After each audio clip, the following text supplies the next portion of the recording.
새롭게 시작한 코너죠. 문희정의 뉴스 에피타이저. 본문에서 본격적으로 다루진 않지만 꼭 짚고 넘어가야 될 주요 뉴스들 몇 가지 간추려 보겠습니다. 자, 먼저 어제 대통령령으로 통과된 내용부터 정리를 쫙 어제 해드리겠습니다. 겁니다. 어제 하루. 어제. 네. 6월 25일 대통령령입니다. 제주항공 이 12.29 여객기 참사 피해 구제 및 지원을 위한 특별법 시행령, 공공주택 특별법 시행령, 국민연금법 시행령, 노후계획도시 정비 및 지원에 관한 특별법 시행령, 새마을금고법 시행령, 소방공무원 보건안전 및 복지기본법 시행령, 수목원, 정원의 조성 및 진흥에 관한 법률 시행령, 전자정부법 시행령, 택지개발촉진법 시행령, 한국산업은행법 시행령이 통과가 됐습니다. 이 양반이 30분에 하나씩 법률을 처리를 하시나 봐요. 근데 더 중요한 건 뭔지 아세요? 이 내용을 대통령이 싹 다 정확히 알고 계신다는 겁니다. 그래서 저희들도 여러분한테 좀 알려드려야 되는데, 이게 너무 일단, 저기 다 아시는 건 맞죠, 세오는? 네. 제주항공, 피해자 지원에 관한 법률을 이제 집권 초기부터 시행하셨으니까 말씀하신 거고, 공공주택특별법은 일반 민간 분양이 아닌 공공주택을 하는 데 있어서의 기금을 운영할 수 있도록 공공주택의 목적으로, 임대 목적으로 짓는 주택업자들한테 일종의 우선권을 주는 정책이라고 봐야 되고요. 국민연금법은 군 복무 기간을 국민연금 납입 기간으로 합산해주는 제도입니다. 오, 이거 좋네요. 네. 그리고 이제 노후계획 도시 관련된 거는 그동안 이제 계속 재개발 관련된 논의들이 있었는데 거기에 대한 개선책을 내놓은 부분이고요. 새마을금고법은 현재 새마을금고의 그 위험성이 높아지고 있다라는 데 대해서 거기에 대한 경영 안정을 위한 지원을 은행권에서 추가로 할 수 있는 그런 내용들이 들어 있습니다. 소방공무원 보건안전복지는 이거 이제 구체적으로 어떤 부분에서 얼마가 늘어난다는 차원도 있겠습니다만 그런 그동안 있었던 본인이 사적으로 이제 구매하거나 이용해야 했던 물건들. 장갑. 그렇죠. 그러니까 강화 장갑이라든지 뭐 이런 기본적으로. 것들. 네, 이런 것들에 대한, 그 지원들을 확대하는 법입니다. 수목원 정원 조성에 관한 거는 이제 예를 들어 공원이 없어지거나 뭐 아파트가 없어지거나 학교가 없어지거나 했을 때 그냥 건물 할 때 녹지도 다 헐어버리잖아요. 그 녹지의 비율은 남겨놔야 된다라고 하는 법률이라고 보시면 되고요. 전자정부법 시행령은 지금 유난히 이 경정부 들어와 갖고 우리 그 국가 전자정부 안에서 버그나 이런 것들이 굉장히 많았어요. 그래서 이제 그것 때문에 뭐 하루 이틀씩 막 전산 다운되고 그랬잖아요.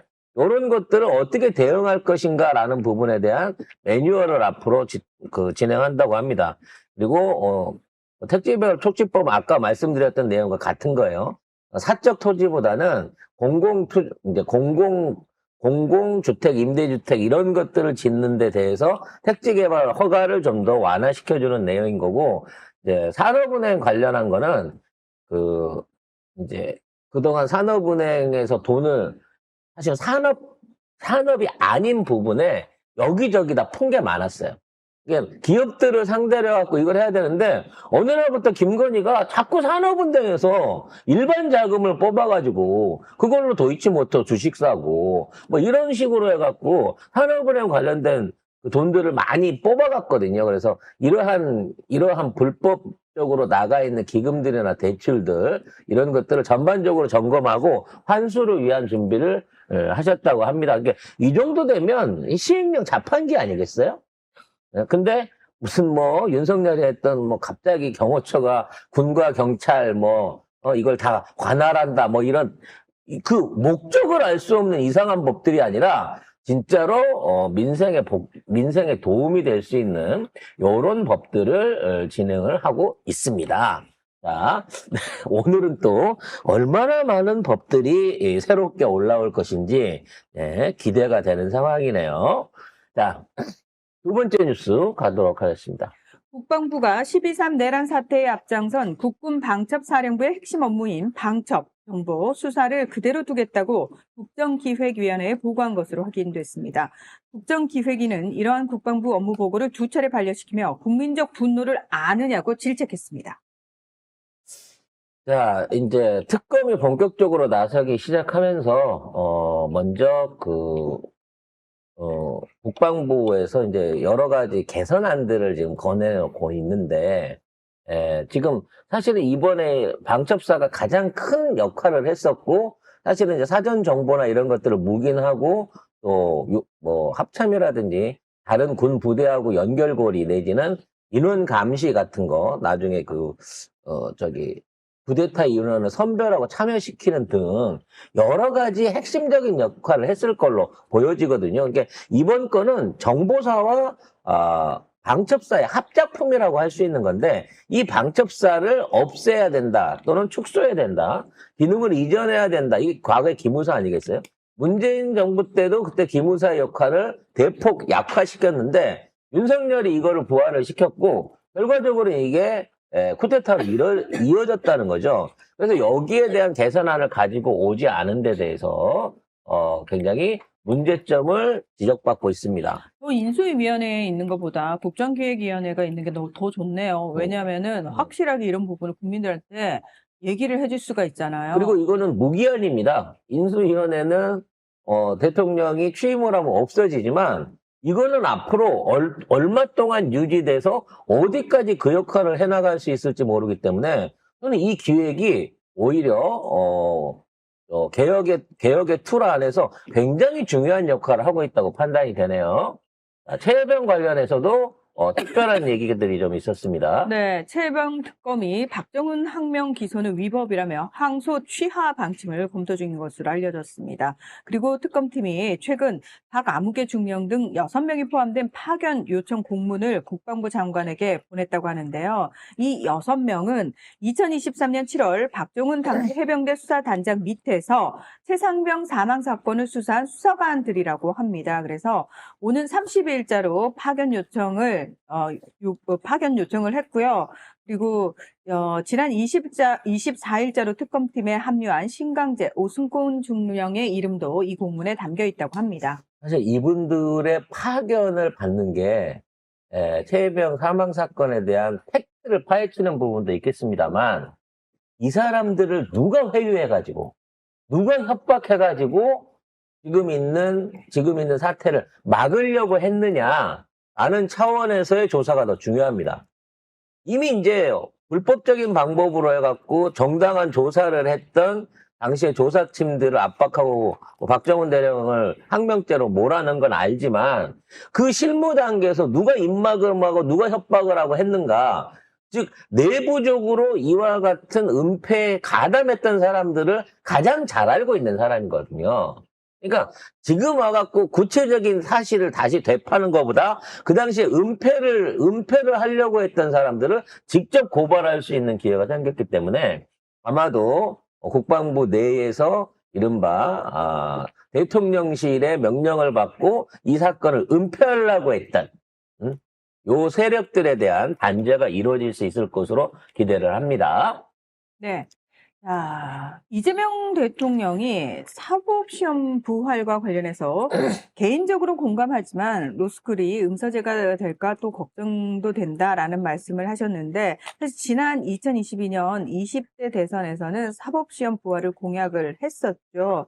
자, 그런데 사법시험 부활에는 공감하지만 만약 이걸 정책에 반영할 경우 저항이 셀 것도 알고 있다. 사법시험 부활이 바로 결정할 문제가 아니다라는 취지로 답변을 했습니다. 사실 이제 이 제도를 노무현 대통령이 얘기를 하셨을 때는 좀 더 법적 서비스를 강화하기 위해서 변호사들 늘리고 그 사람들이 말하자면 일종의 이제 국민 편의를 위해서 사법 행정을 해줄 수 있는 인원을 늘리자는 차원에서 처음에 이게 구상됐던 거였는데 이게 말 그대로 돈 많은 사람만 뭐 변호사나 판검사가 될 수 있다라고 하는 음서제가 돼버린 거예요.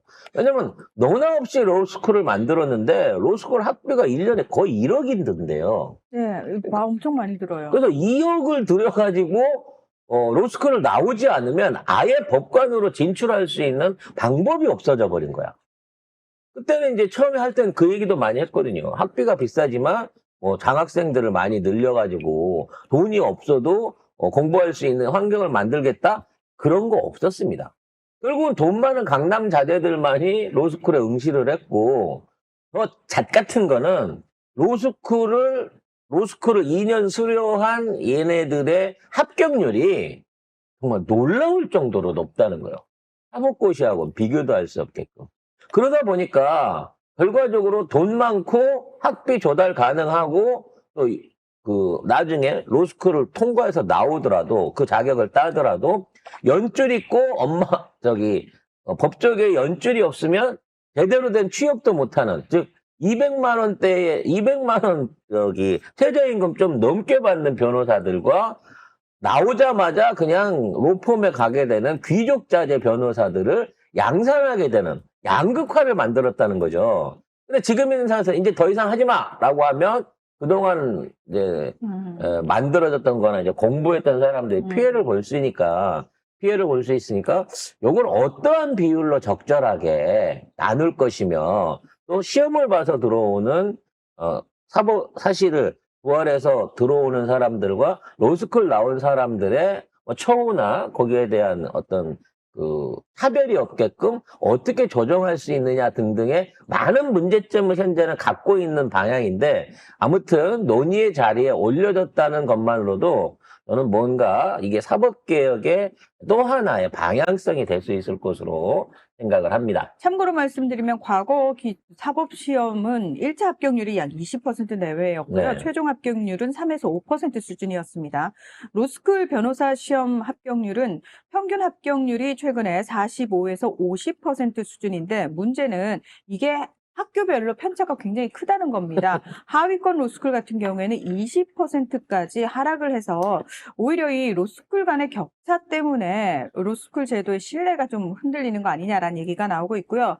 자, 그리고 또 하나 국정기획위원회에 정해진 기한은 60일이고요. 최대 80일까지 연장할 수 있다라고 합니다.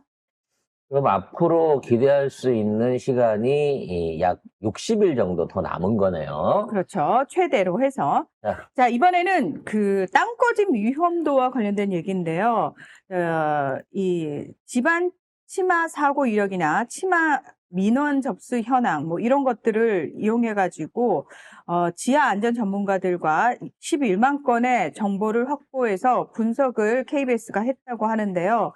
여기서 가장 사고 이력이 많았던 곳이 강남구 역삼동과 영등포구 여의도동, 강남구 논현, 삼성동 순이었다라고 합니다.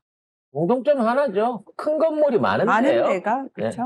네. 그러니까 굴착을 많이 해서 구멍을 많이 뚫어버렸기 때문에 그 안에 지하 시설물이나 안에 있는 전체적인 구조가 많이 허물어졌다는 것도 있고요. 또 하나는 이쪽에 인구가 몰리기 시작하면서 많이 사는 거잖아. 지하수를 엄청 뽑아 쓴 거예요. 어떤 형태로든지. 그러다 보니까 더 이러한 어떤 집안의 치마라든지 이런 위험성을 높여서 갖고 있다는 거죠. 이미 이거는 서울시에서 갖고 있는 일종의 안전시설에 관한 보고서하고는 전혀 다른 겁니다. 이거는 KBS가 단독으로 그동안 굴착공사가 많았던 지역, 그리고 사고 신고가 있었던 지역을 상정해가지고 이러한 자료들을 얹어본 거예요. 굴착을 많이 하니까 신고도 많이 들어오고, 그리고 거기에 대한 보수도 더 많이 했던 거 아닙니까? 그러니까 이쪽은 이제 되돌릴 수 없는 거야. 이미 건물 파면서 지하 주차장 파고 옹벽 치면서 저쪽 지하에는 말 그대로 구멍이 숭숭숭숭 뚫려 있는 상태인 거고, 만일에 대규모 수해라든지 또는 지하수에 물길이 잘못 나게 되면 굉장한 붕괴 위험이 있을 수 있는 1순위가 돼버린 거죠. 정말 놀랍게도 이러한 지역들이 잠실도 마찬가지지만 한강하고 사실은 밀접하게 붙어 있다는 거예요. 그렇기 때문에 우리가 한강에 제방이 있으니까 괜찮지 않을까요? 라고 생각하지만 물은요, 제방하고 상관없어요. 밑으로 스며들기도 하고 옆으로 흘러가기도 하고 자체적인 지하수가 있었다고 하면, 이쪽 지역의 지하수 라인이 애초에 존재했다고 하면 그 물들이 어디로 가겠어요? 결국은 큰 물 따라서 한강으로 옮겨가거든요. 만일 한강에 강우량이 많아진다든지 홍수가 난다든지 압이 올라가게 되면 그 물길이 역으로 물을 이쪽 지역으로 역배수를 할 수 있는 위험이 생기고 또 거기에 대한 대비책이 확실하게 마련돼 있지 못하다고 하면 의외로 이 강남에 있는 고층 빌딩들의 어떤 구조 안전이 위협받을 수 있다라는 KBS의 자체적인 조사 결과였습니다. 자, 위성락 국가안보실장이 네덜란드 헤이그에서 개최된 북대서양조약기구 나토 정상회의에 참석을 했습니다. 우리나라와 나토는 방산 분야 협력 증진 구체 방안을 논의하기 위한 한 나토 국장급 방산협의체 신설에 합의를 했고요. 그리고 향후 나토의 프로젝트에 한국의 참여 등을 통해 방산 협력을 증진해 나가기로 했습니다. 역시나 방산이죠. 나토가 우리나라한테 원하는 원하는 게 건. 그거죠, 네. 현실적으로. 그래서 뭐 도와준다고 했어요. 네. 근데 말은 도와준다고 하지만 윤석열처럼 공짜로는 퍼줄 수 없다. 그러니까 이게 제값을 내라는 거죠. 어느 급인지 급을 봐야 되는 게 네. 국장급이잖아요. 국장급. 음. 그러니까 사실 정상급에서 합의를 해버리면은 윤석열이 뽕칼을 날려버리면은 매도밖에 못해요. 못해요. 그러니까 니네 대통령 공짜로 준다 그랬어. 이씨. 그렇게 이러면 돼버리면은 어떡하려고. 실무진이 그걸 뒤수습해야 되고 이거 어떻게 해야 되나 이런 상황이 생기는데 지금 요거는 국장급이면 실무진급이거든요. 이건 무슨 얘기냐? 실무진급에서 해가지고 위로 우리가 올렸는데 위에서 커트됐어. 이거 충분히 가능한 상황이거든요. 그러니까 이 일을 이런 식으로 해야 되는 게 맞는 거죠. 탑다운 방식이 아니라. 제가 이제 최근 들어서 국제적인 사업을 좀 하다 보니까 도민단체 사람들하고 많이들 만났는데요. 소개를 받아서 만나봤는데 엑스포 유치했으면 큰일 날 뻔했더라고. 엑스포 유치 경쟁하면서 나라마다 SOC 지원에 방산 지원 약속을 다 했더라고. 심지어 아프리카까지. 그러니까 좀 우리보다 못 사는 그 개발도상국이나 후진국들한테 야 우리가 다 해줄게라고 이 뻥 공약을 다 날려버린 거야. 그러니까 그쪽 국가들은 다 믿고 기다리고 있는 거죠. 한국이 해준다고 했으니까. 근데 한국이 떨어지고 난 다음에 이걸 다 뭉개버린 거예요. 그러니까 우리 입장에서도 야 니네 표 한 표도 안 줬잖아. 이게 이제 웬만큼 한 10표, 20표 차이 나면, 아유, 내가 드렸는데, 확실하게, 뭐, 이거 못했네, 그러는데, 아프리카 같은 경우에는 거의 99% 표가 안 나왔어요. 거기 가갖고 공약을 막 던졌는데도 불구하고. 그럼 거기 뭐 도로, 뭐, 철도부터 막, 뭐, 항만, 온갖 거 다 해준다고 공약을 다 쳐놓고, 이제, 표 안 줬다고 그걸 쌩을 깐 거야. 그러니까 그쪽에 있는 국가 지도자들이 한국에다가 뒤늦은 청구서를 대고 있는 거죠. 아마 이와 같은 청구들이 계속해서 있을 겁니다. 그럼 나중에 그럼 돼요. 아유, 사형당해서 우리가 뭐 알 수가 없네. 그분 사형당하셨어요. 이미 그 약속 하셨던 분. 네. 근데 거기를 윤석열이 직접 간 게 아니야. 외교부 장관들하고 외교부 직원들하고 대사들을 보내가지고. 걔를 다 사형당해서 갈 데가 없네. 물어볼 데가 그럼 없네. 그 돈 떼먹으려면 사형을 시켜버려야 되겠네. 어쩔 수 없어. 그 빨리 당시 해야 돼. 세무자들은. 큰일 났어, 지금. 네. 빨리빨리 해야 자, 돼. 미국의 국무장관과도 만났다고 하는데요. 어떤 얘기들이 있었을까요? 네. 자, 마크 루비오 장관과 한미 간 성공적 동맹 관계를 강력하게 발전시켜 나갈 방향과 당면 현안들에 대해서도 폭넓게 협의를 했다고 합니다. 또 조속한 한미 정상회담 개최에 공감을 했다고 하고요. 이 부분과 관련해서 우리가 긴밀히 소통해 나가자라고 이야기를 했다고 합니다. 이거를 박진 같은 사람이라든지 좀 못 믿을 김태효 같은 애가 가가지고 이걸 만나고 있다고 생각하니까 갑자기 소름이 확 올라와요. 김태효 같은 놈이 가서 했으면 뭔 얘기를 했을까 막 이런 걱정이 되는데 우리 위성락 실장님은 애초부터 목표가 초당적 외교 아니겠습니까? 이 안에서 적절하게 중립적인 위치를 잘 지키면서 협상의 묘를 발휘할 수 있는 전문적인 외교관이기 때문에 이 대통령이 안 가셨다고 하더라도 사실 안 간 거 잘한 거잖아요. 많은 성과들과 맞아요. 왜냐하면 나토에서 트럼프가 야 씨 나머지 다 방위비 5% 한다는데 스페인 이런 최악의 나쁜 국가 같으니라고 이러면서 욕을 바가지로 했어요. 왜냐하면 스페인은 우리는 5% 못한다 지금 상황에서 얘기를 했거든요. 근데 되게 웃긴 게 뭐냐면 뉴스 기사들을 찾아보시면 이번 나토 정상회의에서는 아시아 국가에 대해서는 5% 방위비 얘기를 안 나왔다고 나오잖아요. 당연하죠. 아시아 국가에서는 안 갔으니까. 만약에 아시아 국가에서 갔다 그러면 100% 얘기 나와요. 그리고 사실 일본은 5% 넘고요. 우리도 거의 딱 5% 정도 지금 분담금 내고 있는 거거든요. 우린 깎아야 돼요. 5% 하자 그러면. 그러니까 이게 그러니까 좀 구분할 필요가 있는 게 주한 미군 분담금하고 우리가 책정한 국방 예산하고 근데 트럼프는 우리한테 두 가지를 다 요구하는 거예요. 국방비도 너네 국내 총생산 GDP 대비 5%로 올려 분담금도 더 내. 요 두 가지를 동시에 요구를 하고 있는 겁니다. 근데 뭐 우리는 이미 10% 가까운 돈을 분담금으로 내고 있기 때문에 트럼프 요구에 비하면 이게 대한민국이 참 전시국가라서 예산 운영에 어려움이 있는 거예요. 다른 나라들에 비해서 3배 이상의 국방비를 쓰고 있는 거죠. 자, 여기까지 문희정의 뉴스 에피타이저 두 번째 문희정의 해봤습니다. 에피타이저 맞아요? 이건 나의 에피타이저 네 아닌 것 거야. 같은데. 네, 너의 내거 아닌 것 코너에서예요. 같은데 이상하네.